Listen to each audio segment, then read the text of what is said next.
Welcome to Dead Man Talking.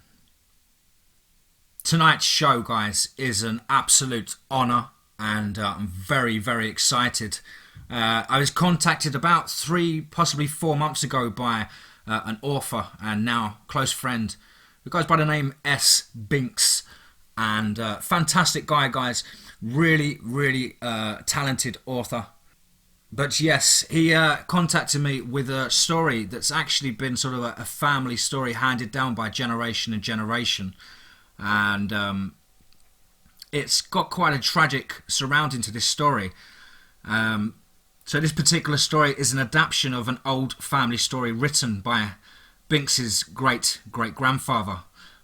He actually turned to writing after fighting in the First World War. Now it's based upon that story, but it was never published in a local bookstore. The reason for that was because the house was actually hit in the Second World War bomb blitz, and all of the unpublished stories were lost, I'm afraid. So quite a tragic end. So what happened is Binx's grandfather used to tell this to him as a child in the evenings as he was trying to settle him down for bed and what have to entertain him, and it became sort of family traditional story. And Binx has taken that story and just sort of revamped it and gave it his own very personal touch. As I say, absolutely honoured to feature it on the channel. Thank you ever so much, buddy. Guys and girls, please do, of course, let us know down below what you think. Of course, please do like and share. And without further ado, let's get into tonight's story, sent in by S.Binx, entitled The Hunters Guild, entry, The Roman Werewolf. Let's get straight into that.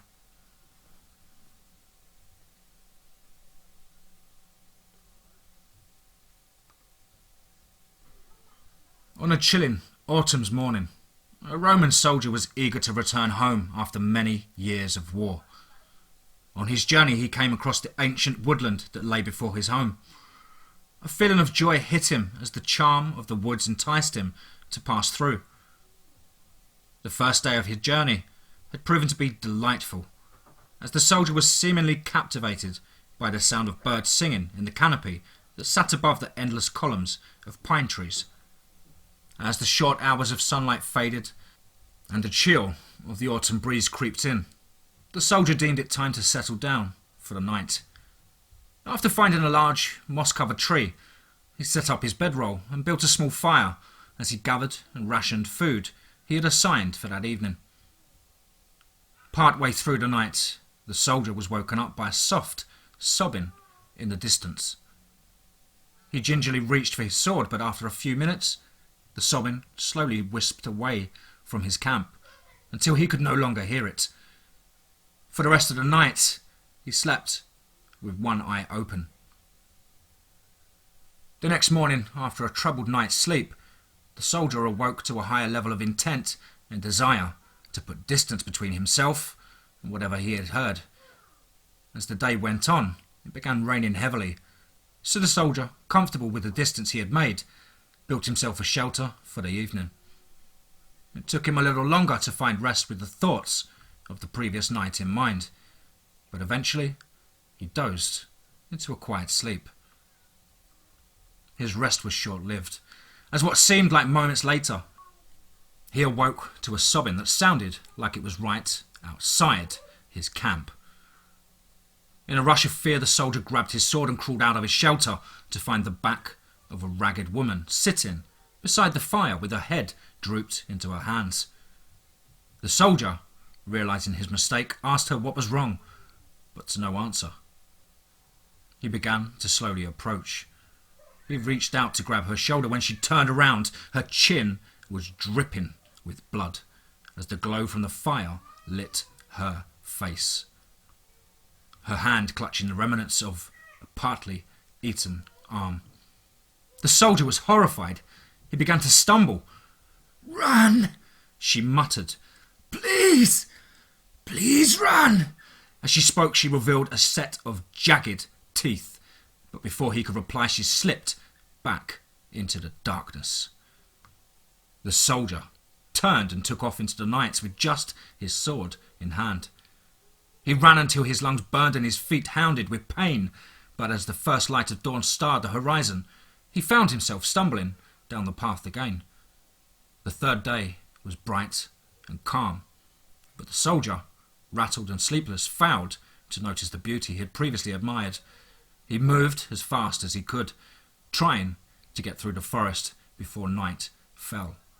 But to no avail as darkness began to fall once more. Turning down a beaten old path that led off the road, he spotted an old, moss-covered cabin.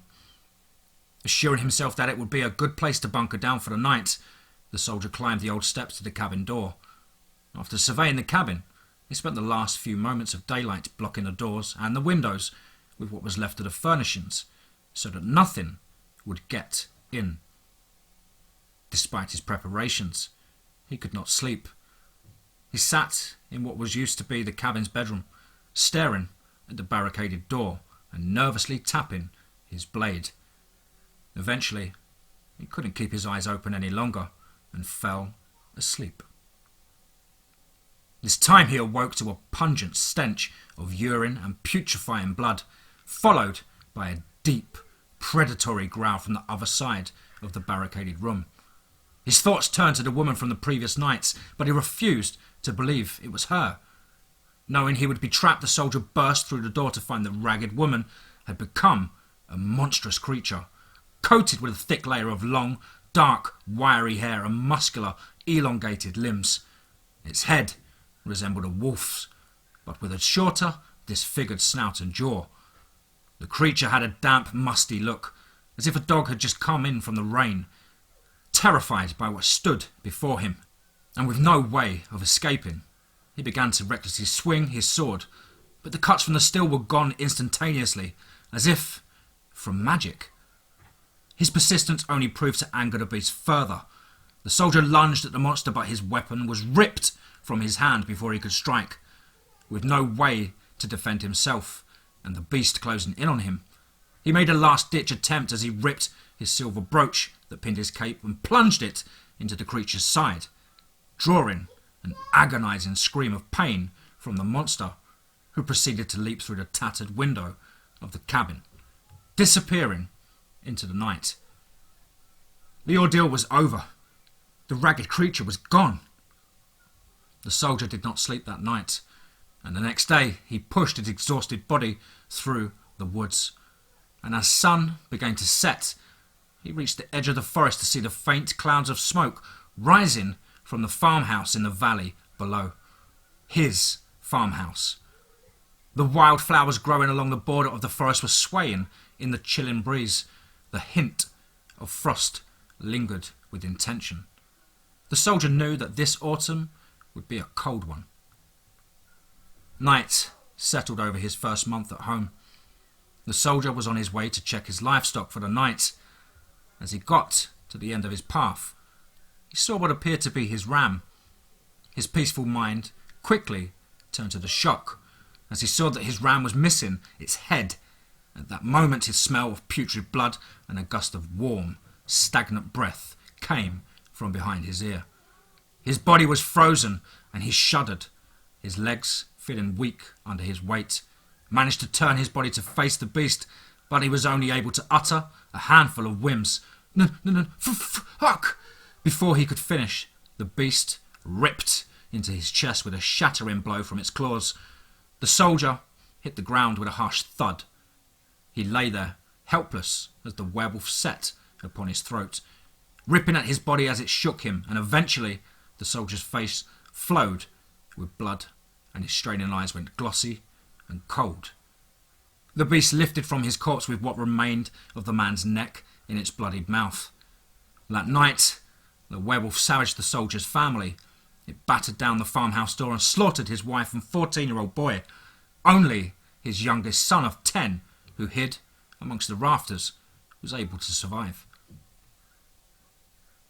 When morning came, 2 traders from the nearest settlement, who had been returning home, came across a pen of slaughtered sheep. As they rode up to the paddock border, the mangled body of the soldier had been dragged across to the pathway. His guts were splayed and his arms and left leg severed. "That's Marius," said the first man as he dismounted, tying his mare to the paddock fence. "Father said he'd only returned 1 month past," replied the other, as he too hitched his horse. The two traders looked at each other as they wearily continued towards the cottage. There they were met with what remained of the soldier's family, and the boy, who had hid, was now sitting in a far corner, clutching his father's sword. "Hey," spoke one of the men as he got down on one knee. "It's all right. Tell me what happened. It's okay. Whatever it is, whatever it was, it's gone now. You can come with us. We'll take you to your family." The man standing uttered, "Who, Atticus? His family are in pieces." "Silence. You're not helping," replied the first man. "I'm just saying." "Well, don't." "Where can we take him then? He can't stay at Oak Hill with us." "I know," uttered the first farmhand, "but we must take him somewhere." The man turned back to the frightened boy. "Hey," he spoke softly, "have you got an uncle or an aunt? Are they far?" The boy slowly but surely nodded. "See? He has family." "Yes, okay, just hurry up and get him. We have to get home to father before nightfall," replied the second man. The first man leaned towards the young boy. "We're going to take you to our father, Atticus." "No, father will want to see him, and besides, we don't know where his family reside." The man turned back to the frightened boy. "We need to get you to our father's estate. You will be safe there. Once we have daylight again, we can begin taking you to your uncle. Okay?" The boy replied with another nod. My name is Marcus. B. But father called me Marco," spoke the boy. "All right then, Marco.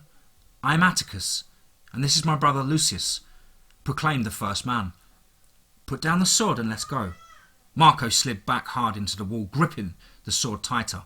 Okay, responded Atticus, his tone softening. "You can bring the sword." "Wait, I need to find something first." "Okay then," said Atticus as he rose to his feet. "We will give you a moment to gather your belongings." Lucius stepped to his brother and with a whisper, "What do we tell him? What if he asks? What if he saw it? You know what father said. It comes after whoever survives, and there's still 2 nights of the full moon. Look, we said we'd get him to his uncle. Until then, we have to do right by him," replied Atticus in a calm tone. He continued, "Father always spoke well of Marius, said he was a veteran in the Legion. It would be ill in the eyes of the gods to leave his boy to the terrible fate this family has suffered." "I can't find it," murmured Marco as he returned to the 2 brothers. The 3 returned to the horses, where the boy suddenly fell to his knees at the sight of his dismembered father. Lucius stopped and looked back at the scruffy, sobbing child. "Come, Marco, we need to get you back before the sun sets." Marco struggled to his feet, still holding his father's gladius. He ran over to the mangled body, snatching at something amongst the tattered and blood-soaked clothes. "We need to make haste, Marco. Our father will want to see you before the evening meal." "I'm ready," he said. They made it to the farmstead. The red autumn sun slid back over the windswept horizon, giving way to the cold glow of the full moon. The 3 dismounted. Marco could see that the farm was no farm, but an extensive village with at least 60 residents. There was a market with stalls leading up the main road, various other shops dotted around the edge of the tall stone and wooden beam wall. At the base of this wall, violet flowers swayed in the cold breeze. The main estate was at the very top of the hill and was crowned with what was quite an impressive old oak tree. Servants came over immediately and took the steeds back to their stables. Marco watched as one by one the other workers and the local peasants stared at him, only to hurry back to their homes. Marco was confused, and in his head he was trying to understand why everyone was looking at him. Was it the dried blood on his clothes? Then, as soon as his mind wandered, he was snapped back by the voice of Lucius. "This way, Marco. My father will be expecting us." The two men escorted the boy to the estate courtyard, where there sat an older man. His short but shaped beard was grey, and his receding hair was none the less plush and well-groomed. He was entertaining himself with a book entitled The Conquest of Britannia. "Father," a warm smile drew across the elder man's face as he withdrew from his reading. "Ah, so my son's return! Have we made any progress with the Merchants' Guild in Rogovan?" He then sat his gaze upon the young boy. "And who's this young man you have brought to me? Come now, what is your name, son?" "We found him on our return. His is—" "Ah, yes, Marcos, youngest son of Marius. My, you were only this tall when I last saw you," gesturing with his hand to a considerably shorter height. "Perhaps you remember me. My name is Magnus. Your father served under me many years ago in the Legion, and I see you have met my sons Atticus and Lucius." The boy nodded his head in agreement. "Ah, but enough reminiscing. You must be hungry and in need of new clothes." He turned to the housemaid, whom was patiently waiting several yards behind. "Come, take the young Marcus and bath him. Find some of my son's old clothes that will suffice, and bring him to the dining room." With a nod of her head and a small respectful bow, the maid led the young boy back into the household. Once the maid and Marcus were out of earshot, the warm smile turned to a stern expression of cold waiting, much like that of a general receiving battle reports. "What did you find, Atticus?" His voice was calm and void of emotion. "We were on our way back from Rogovan when we passed Marius's farmstead. The wolf must have come down from the forest. All his stock were butchered. And Marius, what of him?" Lucius took a step forward. "Everyone was killed, father. We found what was left of Marius strewn across the pathway. The body of his wife and eldest boy were found inside the house. That is also where we found young Marcus. He had this." Lucius held out the sword Marco had refused to let go of, until Lucius protested of being stabbed in the back whenever the horse began to trot. "Ah, yes," replied Magnus, reaching out to take the sword. "A centurion's gladius, a fine weapon. The very one I presented to Marius after he led his men and took back Hadrian's wall. I am glad to see he brought it home from service." He pondered for a moment. His weathered hands became young again, as they perfectly demonstrated how to grasp such a weapon. "But how does a boy, barely old enough to swing such a sword, survive whilst his family are murdered?" "He said he hid in the rafters." "Shame. Marius came to see me not 3 weeks ago. He told me of the creature in the forest. He said its flesh burned at the touch of a silver cloak pin. The scream it made, he said as soon as he stabbed the creature, it immediately looked drained and only just managed to flee. He believed it had died shortly after." The old man sighed. "Oh, Marius was brave, and he always followed his orders. He was an exemplary soldier, but he was a fool to believe his family would be safe in that valley. I pleaded with him to bring them here, in the safety of the walls. With his training and experience, he could have easily served as the captain of my watchmen. But he was adamant that his small farmhouse was all he needed. His family would have been under the protection of our walls now. It seems it will only be his son who will benefit from my grace." Atticus pondered for a moment, before finally he spoke up. "Father, what of the boy? Surely he would be better with his uncle." "Agreed. I had no intention of taking him in. His uncle is a horse breeder that supplies our riding mounts. His farm is but a few days north from here." Atticus was gazing upon the full moon sat high over the hills. Its cold glare pierced the shadows of the autumn night. A gust of wind stalked the courtyard, herding dried leaves as they circled the base of the old tree. "Are we both to take the boy?" inquired Atticus, his eyes returning to their conversation. You both found him. You both have a duty to return him to his family, stated the old man. His words brought a sense of resolve that lightened his expression.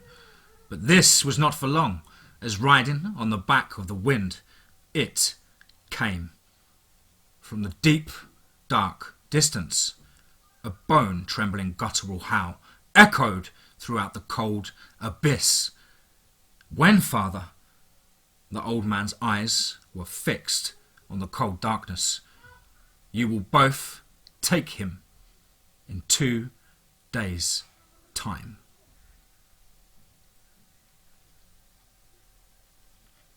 Part 2 in the story entitled The Hunters Guild. Entry: The Roman Werewolf.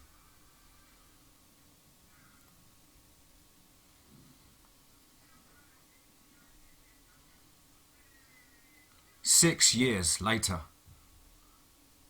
Hey, Marco, are you in here? I'm up here, Remus. Give me a hand with this. Remus was standing outside the open doors of a tall wooden hay barn that stood behind 2 old pine trees. Give me a hand with this hay. Uncle wants the horse fed before evening meal. A young girl no more than 14 with long blonde hair came running over to the barn entrance. Remus! Remus! Shouted the little girl as her running changed to a brisk skip. Yes, replied Remus. What is it, Cecilia? The blonde-haired girl finally slowed to a stop as she reached the large reed doors. Nothing. I'm just out picking herbs to dry. Father said it's going to be the coldest autumn in 6 years. He said snow might even cover the hills. Mum said that it will be so cold that all the flowers and herbs will die from the frost. Where's Marco? Can you help me hang them in here? Marco looked down. I'm up here, Cecilia. Wait, I'll jump down. Marco stepped towards the edge of the upper level, and just as he was preparing to make his leap down, wham! Marco slipped backwards. A clump of hay sprayed into the air in front of him. Marco's head connected with a harsh thud against the wooden floorboards, and everything went dark. In the darkness, the faint voice of the girl called out, Marco! Marco! The voice became deeper as it grew with clarity. Marco! Marco! Wake up! Lucius was kneeling down next to the young boy, gently shaking him. We need to get you back on road. We should be nearing your uncle's property by sundown. Marco rose from his makeshift bed, still sleepy-eyed due to the uncomfortable roadside night. Here, eat this. Atticus, who was going through his travel bag, extended his hand to Marco and presented the boy with a half a bread roll. Marco was glad to see the dark brown doughy loaf, as the better nights on the road had left him with an extraordinary appetite. How far do we have left? Muttered Marco as he stuffed the last mouthful of bread into his mouth. It's over the next pass, as Lucius said. We should reach there by sunset. The 3 were up and ready and being once more on the trail when a piercing howl rang throughout the pine forest. Marco's face went pale white as he fell over backwards, scrambling to get away. Atticus reached down and pulled the boy to his feet. It's coming, it's back, it's found me! Lucius began to laugh at the frightened child and his erratic movements. Ha ha ha ha ha ha! That was just a jackal. They're common up here. Nothing to be afraid of. Atticus scowled at his younger brother, who, in return, stopped his chuckling instantaneously. Lucius, get the horses saddled. We're moving on. Lucius huffed and began to saddle his horse. He heaved and laid the saddle over his mare. As he did, a large object wrapped in cloth came flying out from one of the satchels and hit the dirt with a puff of dust. The dagger was almost a foot long with a plain leather-wrapped handle, revealed as the cloth wrapped around the weapon had suddenly loosened. Marco looked at it with amazement. He immediately picked it up and held it in the light. The metal looked too pristine to be any iron tool as he had held it higher. It shined with a dazzling brightness in the sunrise. Wow! What's this made from? It's like a mirror. Silver, replied Atticus. Marco stared at him with confusion and then back at the shining dagger. The girl's voice returned, this time a little less faint and more demanding. "Marco! Marco! Wake up! Marco! Wake up!" Images of the werewolf came flashing back into his mind. "Marco!" In his mind, the sound of his mother screaming, "Please, Marco!" The gurgling of blood as the wolf slashed his brother's neck came ringing into his ears. Marco woke up in his room. The sunlight was cutting through the top of his window shutters.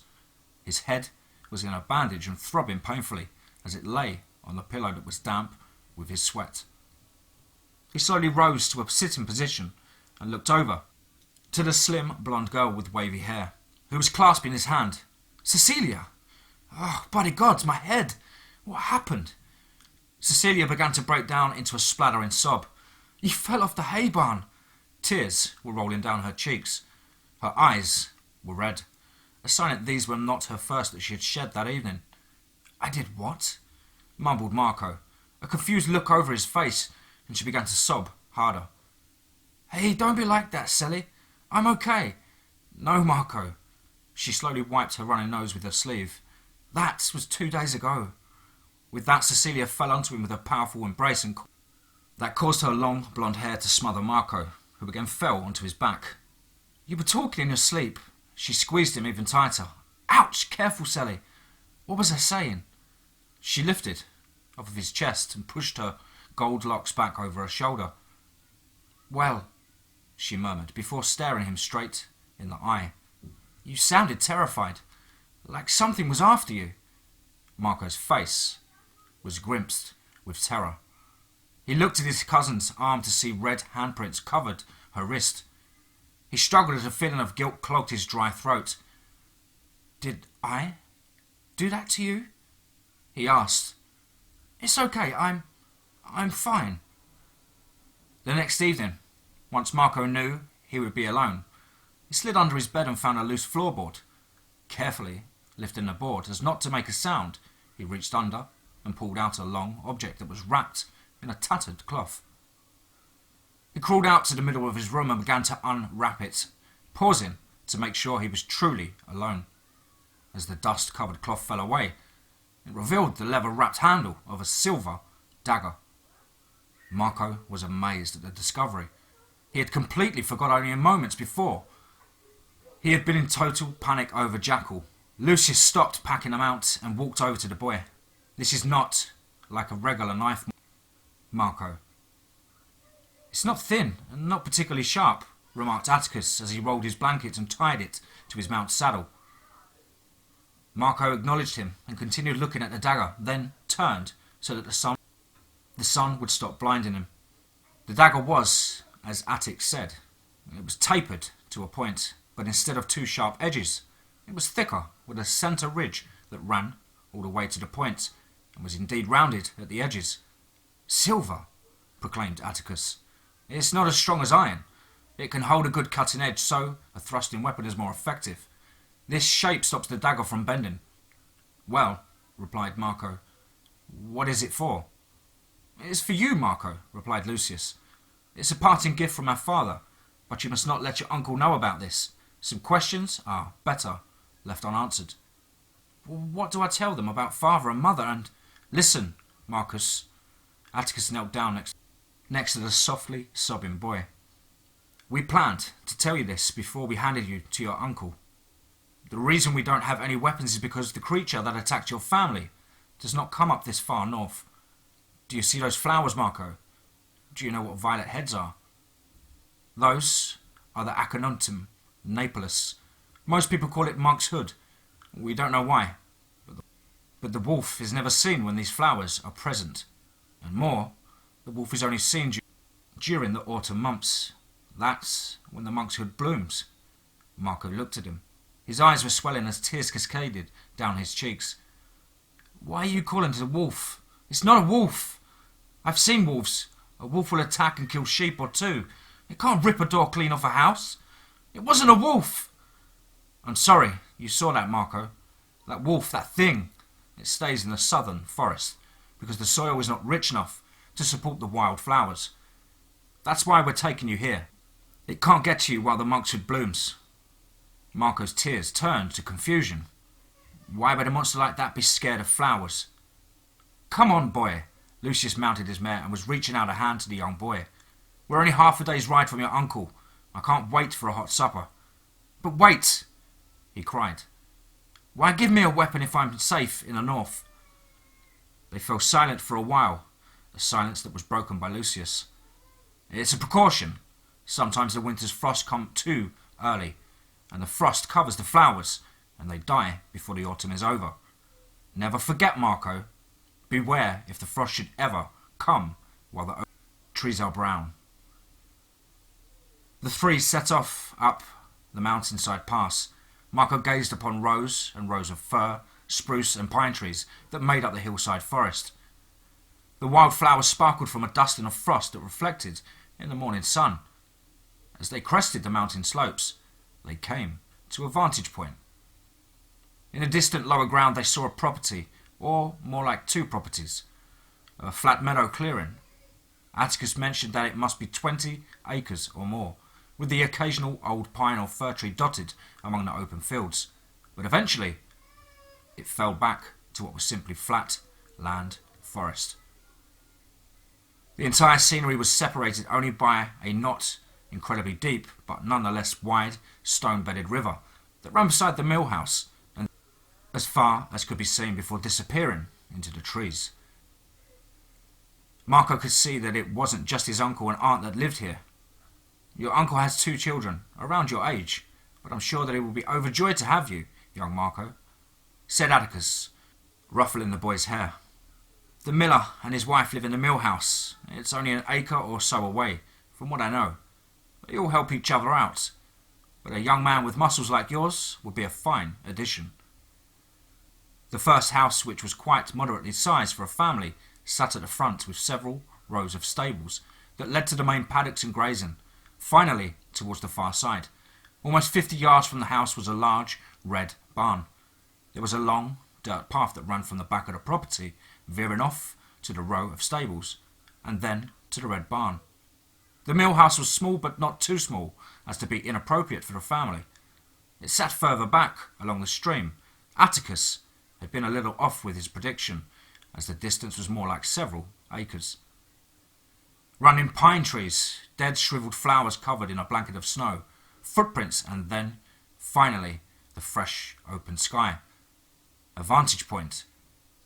A view from above, looking down over the darkness and the flickering lights of the homestead.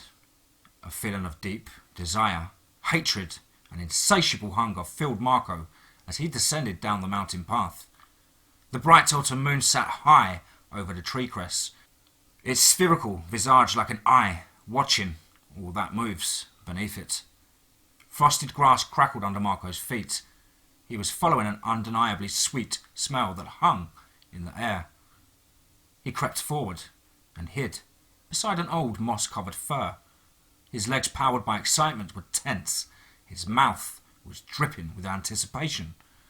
He sniffed the air. His huge lungs expanded with cold, crisp breeze, and again, then turning his gaze upon the opening of the red barn doors. Skipping out from the doorway was a young teenage girl. Her golden blonde hair glided over her soft shoulders. She was leaving the barn in nothing but a nightdress. Marco's lips trembled as his hand scratched the tree limb he sat under. Desire beat him as he sprang into action. His powerful hind legs made quick work of the distance between them, and with a final push, they launched him at the young girl. His claws impaled her as she slammed into the dirt path. Her soft throat gave little resistance as he tore her open with a hit, with the euphoria of hot steaming blood filling his mouth. He grunted with satisfaction as the last of her wiggling ceased. He lifted up her body from her neck, still in his jaws. She was still. No doubt the impact would have crushed her chest cavity. He leaned forward and urinated on the blood-soaked path. He then carried her crumpled body into the frosty darkness of the night. He awoke. He was drenched in sweat, his covers sticking to him, despite the bitter cold wind that had cut through every crack and every crevice in his wall. Marco was in a fury of rage and fear. Why was he having these dreams, and why now, after so long of nothing? His life felt almost normal, but now he was terrified once again. I'm a grown man, 16 years old, he thought to himself as he sat up. Why is this happening? Why did it feel so real? He snapped over to see Remus had awoken up from a commotion. He looked at Sally, but her bed was empty. Remus! Where is she? What? Where's who? Cecilia! Where's Cecilia? Remus sat from his bed. Marco, is this some stupid game? I'm really not interested, cousin. This is no game. She's in danger, you fool. Remus stared at his cousin. His tired expression quickly changed to one of fear and confusion. She said she was going to get you some herbs. You were having another nightmare. The worst one we've seen. She was worried, so she left to go get some dried herbs from the barn. What's wrong? Marco froze. He scrambled under his bed and popped the loose floorboards and snatched the silver dagger. Launching to his feet, he darted from the room and flew down to the stairs, to the back door of the house. The catch was open, and the door was ajar. Oh no. Remus, the gladius in the dining room, take it and get to the barn. Marco, what's going on? Marco turned and grabbed Remus by the collar of his shirt. His arms were trembling, but his grip was so powerful that any doubt Remus had that Marco was messing around was extinguished. Just do it! The two boys split up. Marco jumped out the open door and Remus scrambled for the gladius above the fireplace. The icy cold cut through Marco's clothes, and the bitter sting of the frozen ground was enough to be unpleasant, even through his leather boots. Wind was carrying snow, and it was becoming hard for him to see. Marco clasped the dagger tight. He was almost halfway to the barn doors, and the snow had ceased, to the wind still howled. Marco's vision cleared. In front of him were small footprints. No doubt in his mind they belonged to Cecilia, and they had led straight to the barn doors. But as his vision sharpened, he could see to the left of him, just as the path lay a set of large bipedal tracks. It was here, and it was stalking Cecilia. He knew what he had seen wasn't just a dream. It was a warning, an alarm call in his mind telling him that the beast was coming. His brain was jumbled with questions, struggling to grasp what was real and if this was just another dream. Why? He thought. Why again? Why now? How? How the fuck did it find me? Is there more than one? But there couldn't be. They can't pass through these woods. And then it hit him. It hit him like it had been kicked in the chest by a stallion. The answer to why this was all happening. His expression went dead. His heart was frozen within his chest. His legs felt lifeless. It's the frost. Sally said that the frost would kill off all the herbs and the wildflowers. That means the monkshood would be dead. The only reason it couldn't cross these woods was dead. That thing, that werewolf, it made its way through that mountain forest and came for me. At that moment something flipped in Marcus' mind. It might have come for me, but it doesn't know. I have this. He looked at his silver dagger. Its shining blade had snowflakes running down it, but he knew now that if it had come for him, he was going to give it all before he saw it kill his family. No, again, he said to himself, gritting his teeth. Not this time, you cunt. His heart raised in his chest, filling his body with adrenaline. Before a second thought, he began to run towards the barn, his heart beating like a hammer in his chest. He could feel his lungs fill with the chilling air, all the whilst ignoring his numbing feet that canned from the constant impact with the frozen dirt path. He was closing in on the large red barn when he heard the scream of his little cousin, closely followed by the sound of a soft body hitting the floorboard ground. He almost fell on the spot. No! No more of them! No more than 10 yards from the doorway. He went cold. His heart sank like a stone in a deep well. All expression drained, leaving only despair in his eyes. I failed! I was too late and I failed. Glistening droplets were forming in his eyes as he gently took step after step after step. He was at the barn. The door was only partly open and Marco was now standing directly behind it, the large red door, gently swaying in the wind. It was now the only thing standing between him and the horror that was waiting inside. He took a deep breath. Grasping his dagger tight, took a step back and swung open the large red door and toppled over a stool, dried herbs swaying. He took a step further and the soft girl's voice struggling.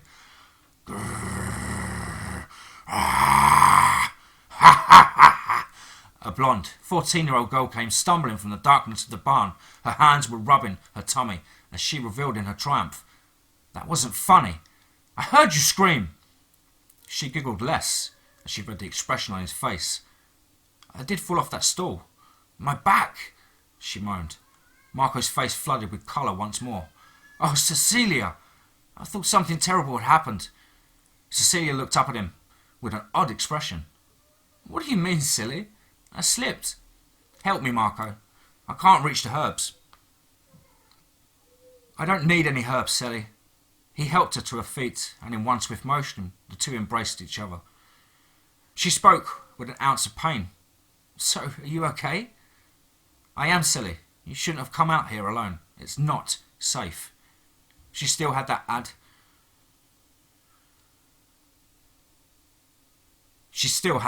expression of confusion, and a slight panic began to drift into her eyes. "Why, Marco? What's happened?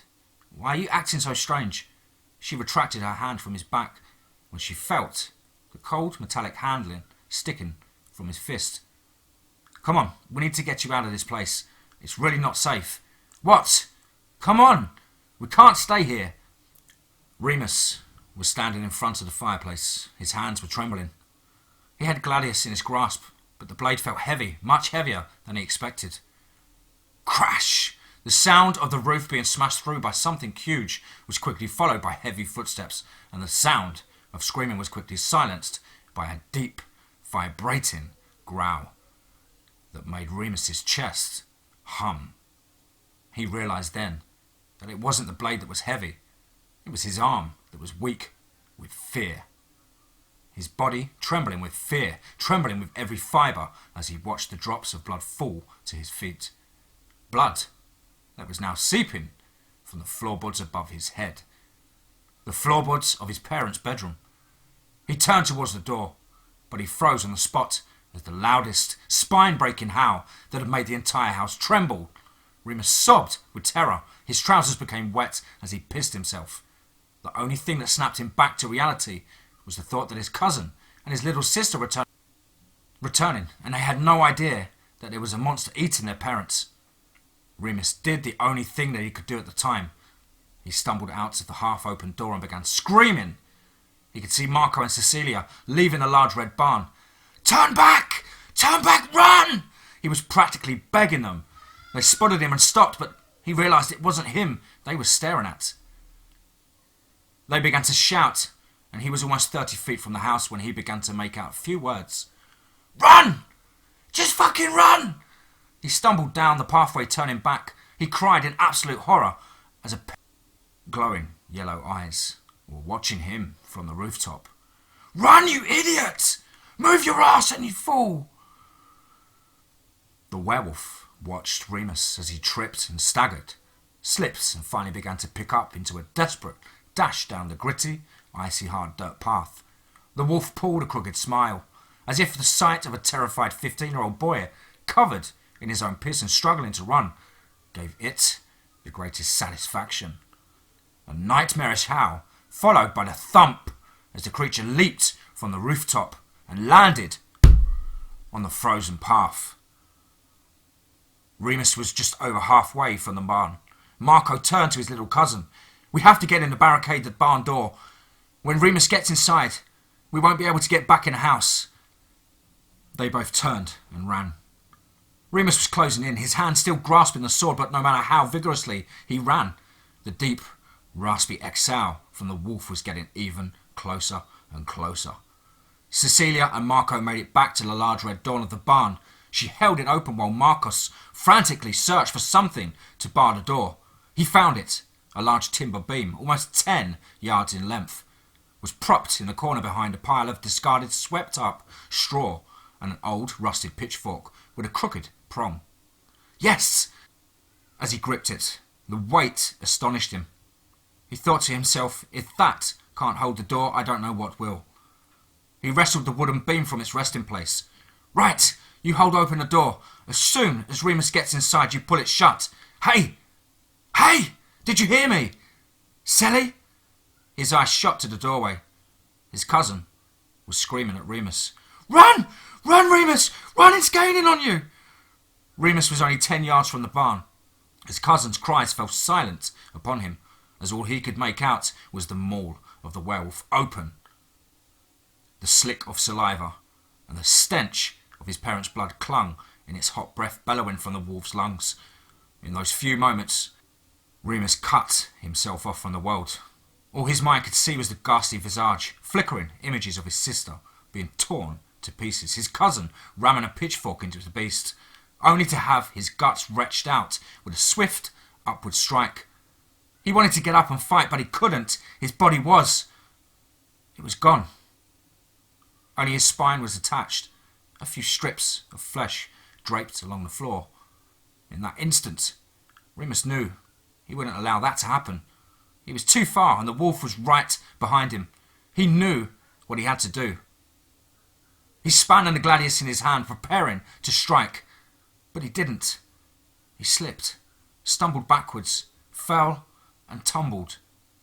The wolf leaped, claws sprayed, jaw agape.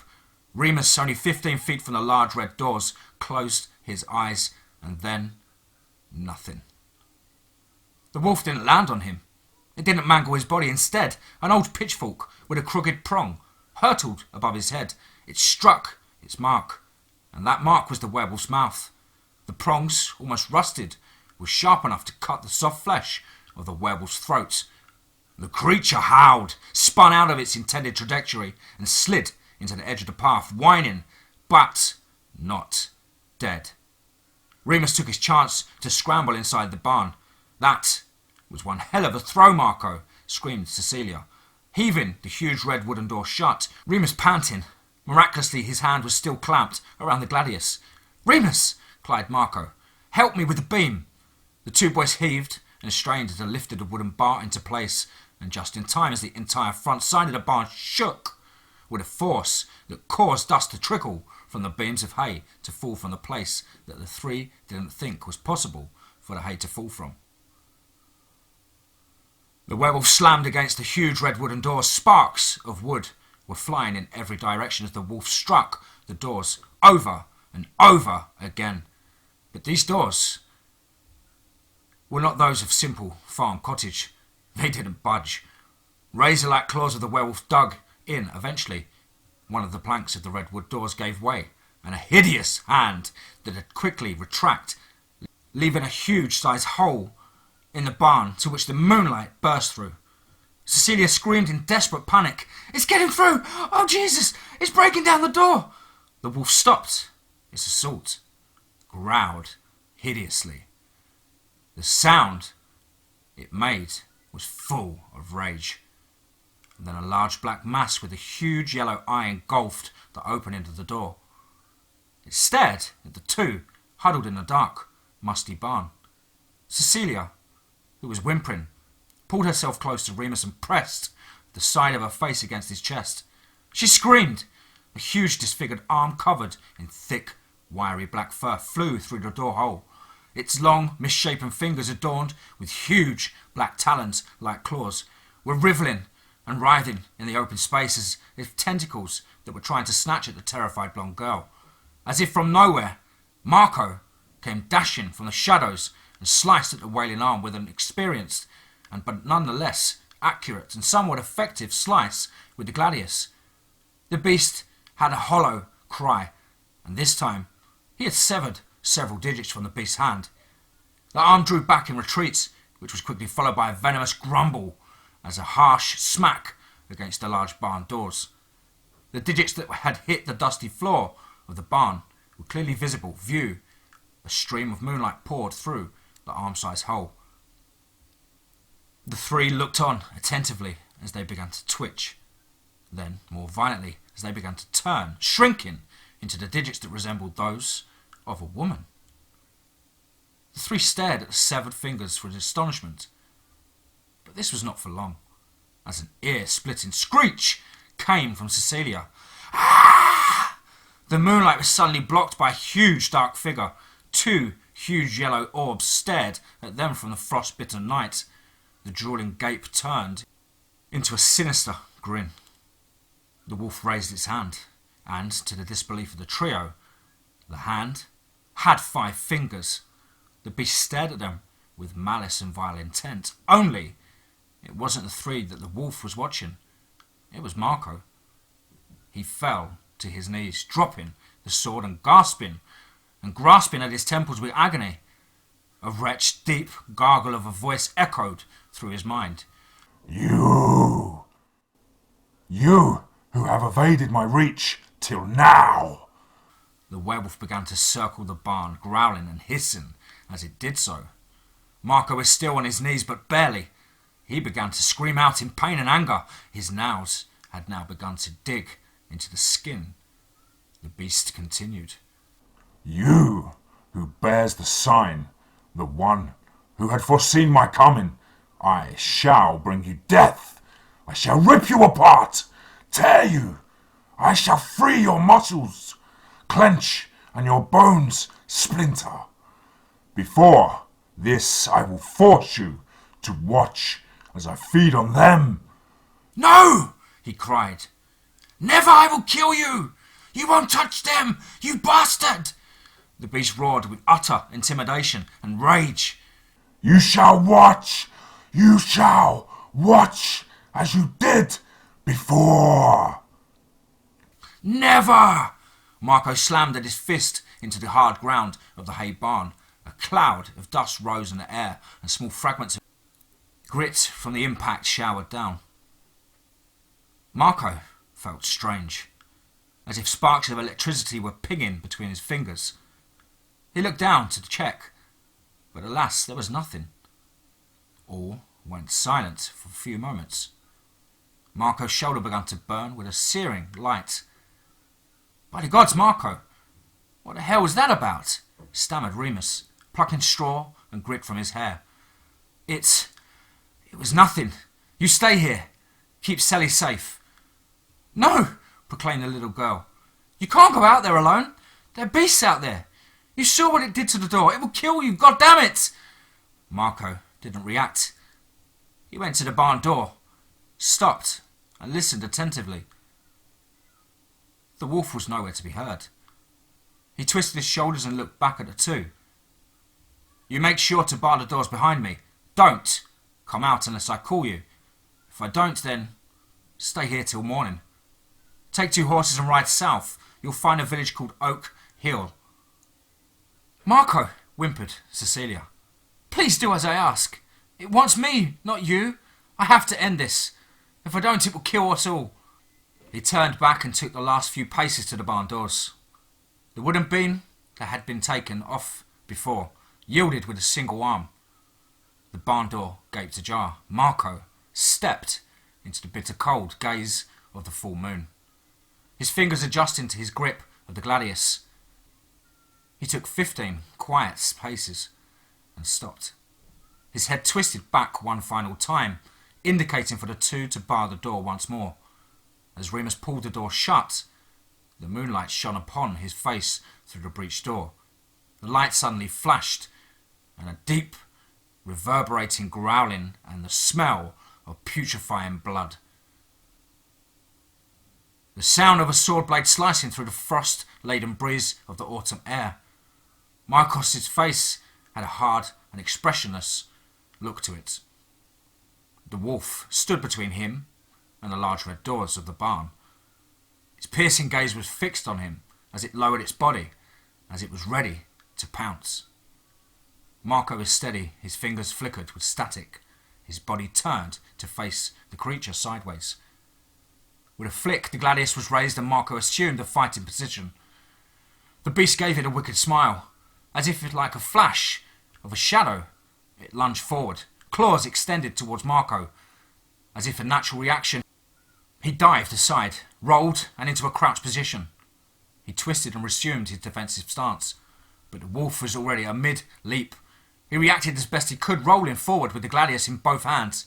He slipped underneath the Saurian beast and cut its chest with a tip of the blade. He then arose, this time much faster, and began to sprint towards the barn. The beast was only 5 paces behind. He reached the door and leaped.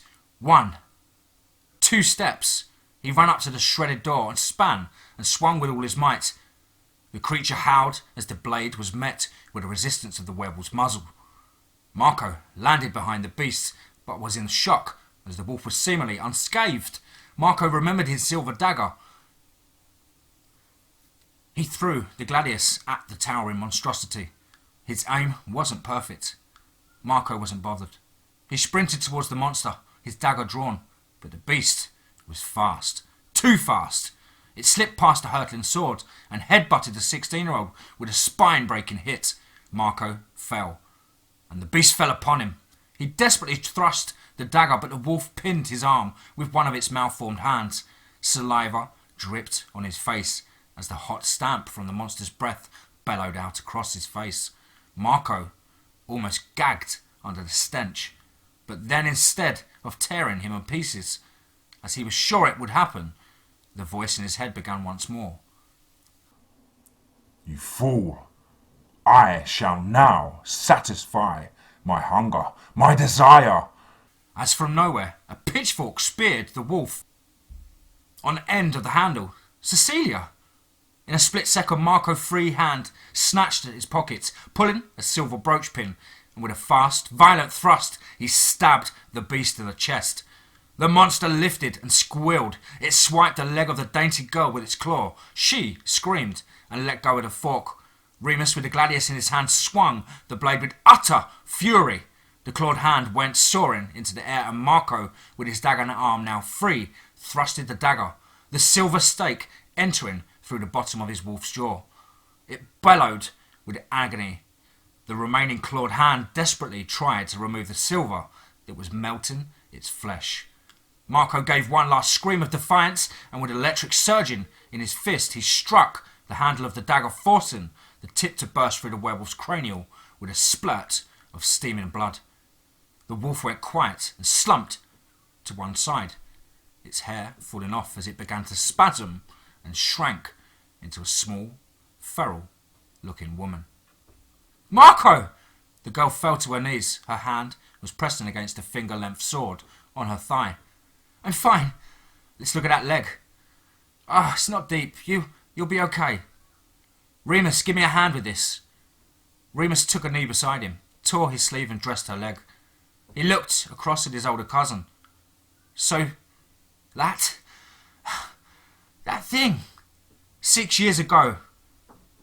Yes, it was that thing. That killed them. And what now? Remus's eyes didn't swell, as Marco expected. He simply waited for a response. Let's get her inside. And when dawn breaks, I'll pack what I need. Clothes, food, valuables. I can't stay, Remus.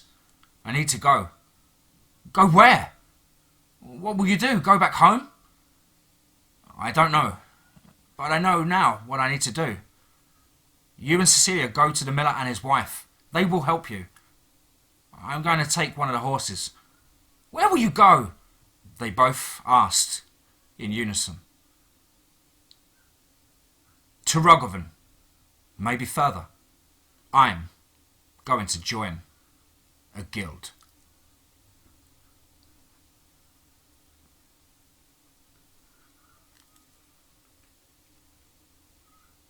Wow. Hope you guys enjoyed this series as much as I. Again, cannot thank you enough, Binx, for being so kind to choose myself to tell this long-standing family story of yours that I know it's been handed down from generation to generation. I thought you've done a fantastic job of rewriting it and getting it over to me so fast, and I do thank you for that, and I'm sure everybody else does. Keeping the consistency with your writing is really appreciated, buddy. And again, really enjoyed the series. Hope to see more in the future, whether it be from this series or any new projects as well. Guys and girls, please do let us know down below what your thoughts in the comments. As ever, please do like and share. If you haven't subscribed to DMT, now is a fantastic time to hit that subscribe button and the notification bell to stay up to date with all DMT content. Remember, guys, if you're out in a deep, dark forest, keep your eyes on your surroundings and your ears open, because you don't know what's lurking in those shadows or the trees. And above all, remember, be safe, not sorry.